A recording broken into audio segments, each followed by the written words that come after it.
Hello and welcome to our next video. In this lesson, we're going to start doing some programming, and it won't be too difficult, so don't worry. But what we're going to do is we're going to take our first look at creating a model. Now, a model is going to be the class representation of our object that we're going to be working with. In this case, we're going to be working with an object called a contact. We're going to be storing contacts, being able to create them, edit them, delete them, and list them so that we can basically review our contacts. So we need a model that will show us the properties of this contact object.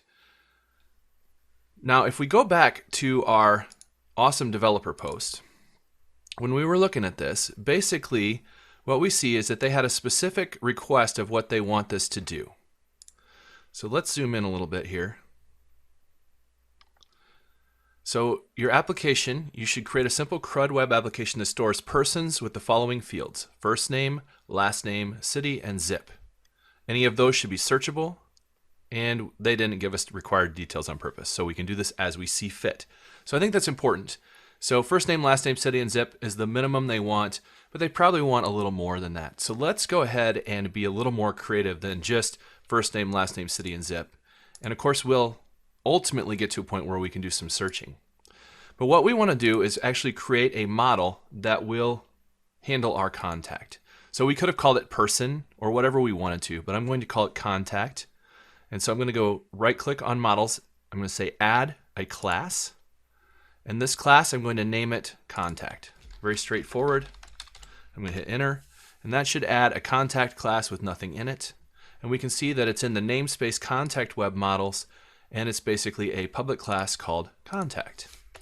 Now in C# we can leverage properties, and what we can do here is use these properties to model the attributes of the actual contact. So the first thing any database object's ever going to need is an ID. If we forget to do this, when we try to create our controllers and views later, when we try to create our controllers and views later, we'll have an error that they don't have an ID. So the first thing we want to do is an ID, and we want to make sure that it's capital I, little d, and then we'll just do a get and set on that. Now that allows us to get and set an integer into that ID property. And we're going to do this for a bunch of different properties on the actual contact itself. So let's copy this get set so we don't have to keep typing it. And we're going to do a GUID as well. Now this GUID is going to give us a chance to store the user that actually created the contact. Now that'll be important later when we want to keep our contacts separated by user. And of course we need strings to store a bunch of information. Now I'm going to do this as basic as possible. In the real world, you might be a little more strict about your types and how things are working than what we're doing here. But we're going to get this cranked out and we're going to make it work, and we ultimately just need to store information and make it visible. So it doesn't matter that we're just going to store it as a string for the purposes of our course. And you might also say, well, what about searching? It might be more beneficial if we were looking for integers rather than strings or something. And we will do a birth date, but the rest of these are going to be strings. And what we'll see is that the JavaScript library data tables that we're going to use will handle all of the searching filtering for us, so we don't really need to worry about the type. So we're going to do a first name and a last name that it required. And it also wanted us to do a couple other things, but I'm going to add in an email. And I'm also going to add some phone numbers, a primary and a secondary. Now if you're working along with me, you don't have to add all of this if you don't want to. If you're just trying to learn how this works. Actually, let's start naming it phone so that they're going to be both sortable and start with phone. So we'll have public string phone primary and phone secondary. So we'll just give them a chance to have two phone numbers. And let's give them a birth date. We'll use a date time for this. Now this way, if it was a real contact, we could, notify ourselves that, John's birthday's coming up here. So it looks like my copy paste got a little screwed up there, so I'm just going to reset that.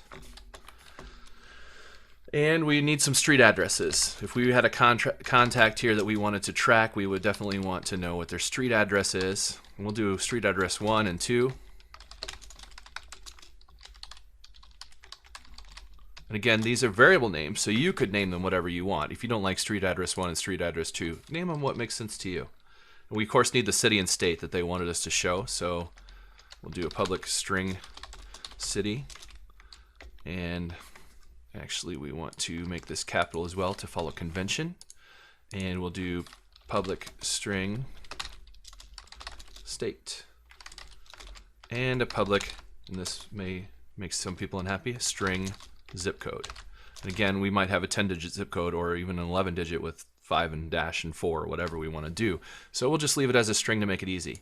And you might also argue, why wouldn't you put the city, state, and zip in its own object? And you can definitely do that. And if this was the real world, you might want to consider doing that. And the reason would be you could normalize your database and maybe have some pre-populated city, states, and zips already in place so that people can't make as many mistakes typing them in. Because everybody that enters a contact right now will hard code, or basically put in their own city, state, zip combination. And it may not make sense, especially if we don't put validation on it. But for the purposes of our application, we're not going to care about that. And maybe if you were applying for that job, you might want to a little bit more deeply, because you might throw some validation on there just to prove that you are able to keep it from being put in as a zip code of ASDF or something. But we're not going to go quite to that level on this course, but just keep that in mind if you're continuing to build your skills. But essentially, that's going to be our contact object. By doing this, we've allowed our contact to have all the properties that we need to really track it. And we're going to build pages around this that will allow us to create objects and edit them and list all of our contacts by user. But that wraps up our first video on models. Thank you very much, and we'll see you next time.